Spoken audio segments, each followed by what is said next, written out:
का घोषणा हम लोग नाम का करने जा रहे हैं। हमें आज यह कहते हुए काफी प्रसन्नता हो रही है, ऐसे कार्यकर्ता को पार्टी ने उम्मीदवार बनाया है जिनका नाम श्री ललन प्रसाद जी हैं। भारतीय जनता पार्टी के अध्यक्ष होने के नाते मान्यवर नीतीश कुमार जी को, जो एनडीए गठबंधन दल के नेता हैं, उनको हृदय से धन्यवाद और बधाई देता हूं कि आपने एक साधारण कार्यकर्ता को सदन तक जाने का मौका दिया है। ललन प्रसाद जैसे जमीनी नेता को, ईमानदार कर्मठ कार्यकर्ता को जो बनाया गया आज हिंदुस्तानी अवाम मोर्चा सेकुलर, इसके लिए बिहार के माननीय मुख्यमंत्री माननीय नीतीश कुमार जी को हम बधाई देते हैं। साथियों, आप सबको मालूम है कि विगत दिन राजद के एक एमएलसी का सदस्यता खत्म हुई और जिसको लेकर उस रिक्त स्थान पर चुनाव का घोषणा हो गया, जिसको लिए हम लोग ने आज उम्मीदवार के रूप में एनडीए के जनता दल के उम्मीदवार के रूप में हमारे शीर्ष नेतृत्व के निर्देश पर हम लोग ने सब लोग ने तय कर लिया और उस महत्वपूर्ण जिनका घोषणा हम लोग नाम का करने जा रहे हैं, हमें आज यह कहते हुए काफी प्रसन्नता हो रही है, खुशी हो रही है हृदय से कि हम लोग ने ऐसे कार्यकर्ता को पार्टी ने उम्मीदवार बनाया है जिनका नाम श्री ललन प्रसाद जी हैं और शेखपुरा जिला से आते हैं और लंबे समय स्थापना समता पार्टी जो हमारी पार्टी थी, समता पार्टी के स्थापना काल से हमारी पार्टी से जुड़े हुए हमारे नेता के न्याय के साथ विकास में यकीन रखते हुए समाज के सभी तबके को सामाजिक, आर्थिक, शैक्षणिक उन्नति के लिए वो जमीनी स्तर पर काम कर रहे हैं। आज वो हमारे जिला परिषद सदस्य के रूप में कई हमारे महत्वपूर्ण पार्टी के पद पर रहे हैं। वहां जिला उपाध्यक्ष हैं, विधान सभा प्रभारी के रूप में काम किए हैं और संगठन के लगातार कई प्रदेश राजनीतिक सलाहकार के रूप में रहे हैं।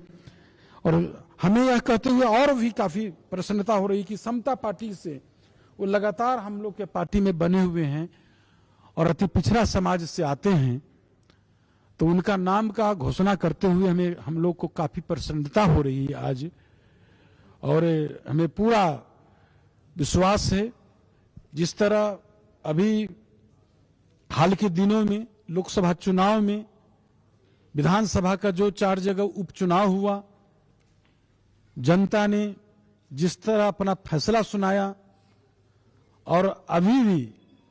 जब हमारे उम्मीदवार को चेहरा को देखेंगे तो उससे साफ झलक जाएगा, पता हो जाएगा, आप लोग को पता चल जाएगा कि किस तरह से जमीनी कार्यकर्ता है, समझे। इस तरह से हम लोग को पार्टी के अंदर काम करने वाला व्यक्ति को हमारे नेता लोग सभी शीर्ष नेतृत्व ने सभी आपस के एनडीए घटक दल के सभी लोगों ने तय करके उम्मीदवार बनाया है। तो हम इस अवसर पर उनको ढेर सारी उन्हें शुभकामना भी देता हूं और उनका नाम का घोषणा करते हैं। और आगे हम माननीय भाजपा के अध्यक्ष, प्रदेश अध्यक्ष जी दिलीप जायसवाल जी को बोलने के लिए, आप लोग को संबोधन करने के लिए उनको माइक देता हूं। आज हमारे बीच जनता दल यू के प्रदेश अध्यक्ष और पार्टी और संगठन के लिए दिन रात मेहनत करके संगठन को मजबूत करने वाले ऐसे हमारे नेता श्री उमेश कुशवाहा जी, मंचासीन हमारे संजय श्री गांधी जी, रसूल बलियावी जी, ललन सर्राफ जी, रविंदर प्रसाद जी, श्री अशरफ अंसारी जी, केसरी जी, अन्य सभी सम्मानित नेतागण जो बैठे हैं। आज एनडीए गठबंधन के जो विधान परिषद के उम्मीदवार की घोषणा हुई है, श्री ललन प्रसाद जी का, और जैसा कि माननीय प्रदेश अध्यक्ष जदयू के द्वारा बताया गया कि एक धरातल के जमीन के कार्यकर्ता को जो समता पार्टी से लेकर और आज जनता दल यू तक माननीय नीतीश कुमार जी के नेतृत्व में दिन रात मेहनत करते आ रहे हैं और संगठन के साथ साथ पंचायती राज के स्थानीय निकाय के लगातार 3 बार से प्रतिनिधि भी हैं, और ऐसे जमीनी कार्यकर्ता को, धरातल के कार्यकर्ता को पार्टी ने आज उम्मीदवार बनाया है। तो मैं घटक दल का एक सदस्य होने के नाते, भारतीय जनता पार्टी के अध्यक्ष होने के नाते माननीय नीतीश कुमार जी को, जो एनडीए गठबंधन दल के नेता हैं, उनको हृदय से धन्यवाद और बधाई देता हूं कि आपने एक साधारण कार्यकर्ता को सदन तक जाने का मौका दिया है और पार्टी को ऐसे ही कार्यकर्ता जो सींचने का काम करते हैं उनको आपने एक सम्मान देने का काम किया है। इसके लिए मैं एनडीए के माननीय नेता, लोकप्रिय मुख्यमंत्री श्री नीतीश कुमार जी को धन्यवाद देता हूं। बहुत बहुत धन्यवाद। अब मैं आमंत्रित करता हूं हम पार्टी के प्रदेश अध्यक्ष अनिल कुमार जी से। आज के जनता दल यूनाइटेड के प्रदेश अध्यक्ष आदरणीय उमेश कुशवाहा जी, भारतीय जनता पार्टी के प्रदेश अध्यक्ष और बिहार सरकार के माननीय मंत्री दिलीप जायसवाल जी और अशरफ अंसारी जी लोजपा के, और यहाँ पर बैठे हुए सभी सम्मानित विधान परिषद सदस्य और पूर्व सदस्यगण, आज मुझे काफी खुशी और प्रसन्नता हुई कि ललन प्रसाद जैसे जमीनी नेता को, जो 94 से ही समता पार्टी जनता दल यू में रहने का कार्य किए, लगातार 3 टर्म जिला परिषद के सदस्य रहे और लगातार जमीन से जुड़ करके ईमानदार कर्मठ कार्यकर्ता को जो बनाया गया आज हिंदुस्तानी अवाम मोर्चा सेकुलर, पूरे हम लोग समर्थन करते हैं कि बिहार भर में जनमानस में यह बात जाएगी कार्यकर्ताओं में, क्या सही कार्यकर्ता को उम्मीदवार बनाकर जनता दल यूनाइटेड ने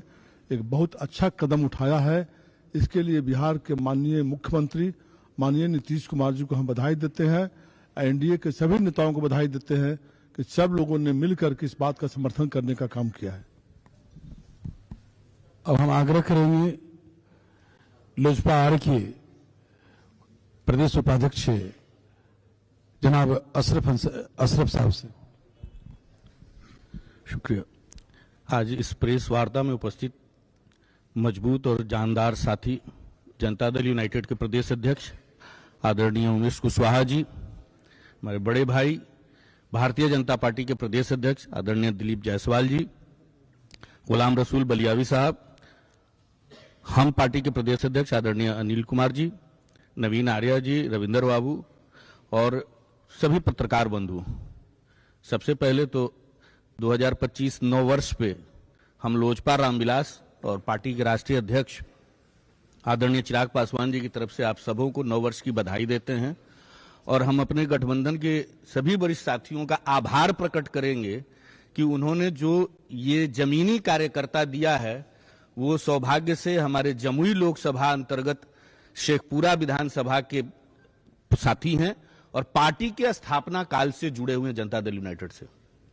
तो ये हमारे लिए भी सौभाग्य की बात है और हम इसके लिए एनडीए के सभी साथियों का जो वरिष्ठ शीर्ष नेतृत्व है उन सभी का आभार प्रकट करते हैं और लोक जनशक्ति पार्टी रामविलास की तरफ से हम बधाई देते हैं ललन बाबू को प्रत्याशी बनाने के लिए। बहुत बहुत धन्यवाद। धन्यवाद।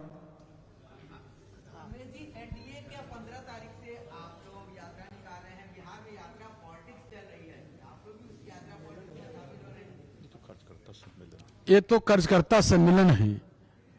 और आप जानते ही हैं, मीडिया के साथी को मालूम है कि एनडीए के जो साथी हैं, चाहे हमारी सरकार, हम लोग जनता के लिए प्रतिबद्धता हम लोग रखते हैं, समझे। उनके लिए हम लोग काम करते हैं, न दिखावा में हम लोग काम नहीं करते। जनता की सामाजिक, आर्थिक, शैक्षणिक कैसे उत्थान हो, उसके लिए हम सबों के नेता काम करते रहते हैं।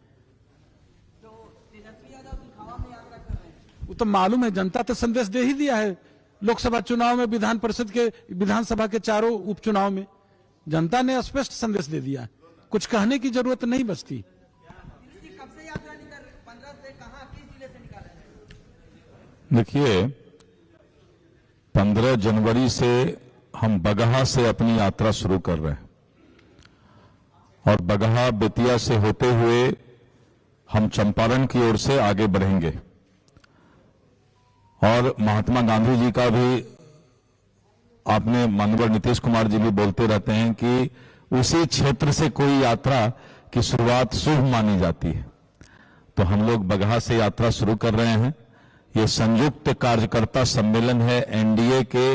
सभी घटक दल के कार्यकर्ताओं का, और एक विशाल फौज प्रत्येक जिला में पांचों दल के कार्यकर्ता एक साथ जमा होंगे और पूरे बिहार को ये एनडीए कार्यकर्ता सम्मेलन ये संदेश दे देगी कि आने वाले 2025 में और कोई दुकानदारी किसी की चलने वाली नहीं है।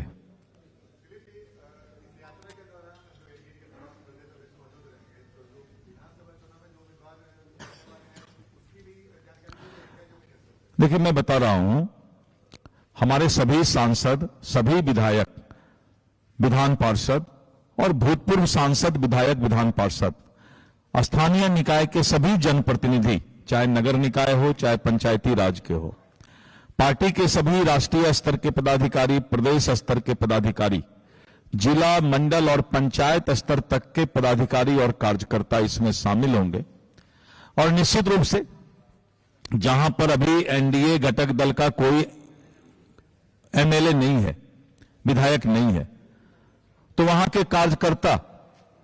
जहां पर कि हमको किसी भी स्थिति में चुनाव जीतना ही है, जहां कि आज हमारा विधायक नहीं है, तो एक रणनीति तैयार होगी। वो तो है, ये फौज निकल चुका है, अब इसे कोई रोक नहीं सकता है,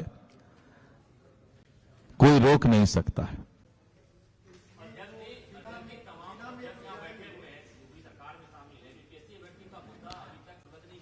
आपने बहुत ही अच्छा सवाल उठाया है। बीपीएससी अभ्यर्थी के जो आंदोलन है, उस आंदोलन के द्वारा जो मांगें सरकार के पास रखी गई है, सरकार संवेदनशील होकर और स्वतंत्र इकाई, इंडिपेंडेंट अथॉरिटी जो बीपीएससी है, आयोग है, ने पहला फैसला लिया और आपने देखा कि एक सेंटर का एग्जामिनेशन कैंसिल करके वहां पर एग्जामिनेशन भी हो गया। छात्रों की जो मांग थी, आयोग एवं सरकार बहुत ही गंभीरता से और संवेदनशील तरीके से पूरे बिहार के सभी सेंटर का जांच करवा रही है उनके मांग पर। लेकिन इसी बीच में वैसे लोग, वैसे राजनीतिक दल, वैसे नेता जिनका की धरातल राजनीति का खिसकता जा रहा है, उन लोगों को, और उन लोगों ने इस बीपीएससी अभ्यर्थी के बीच आकर आंदोलन को राजनीतिकरण करके कमजोर करने का प्रयास किया। सरकार संवेदनशील है और अभी से लेकर रिजल्ट निकलने तक भी साक्ष्य मिलेगा। अगर कहीं पर ऐसा महसूस होगा कि इन छात्रों के साथ न्याय नहीं हुआ है, तो सरकार अभी से रिजल्ट निकलने तक भी कोई फैसला ले सकती है, लेकिन साक्ष्य के आधार पर ही आयोग फैसला लेती है।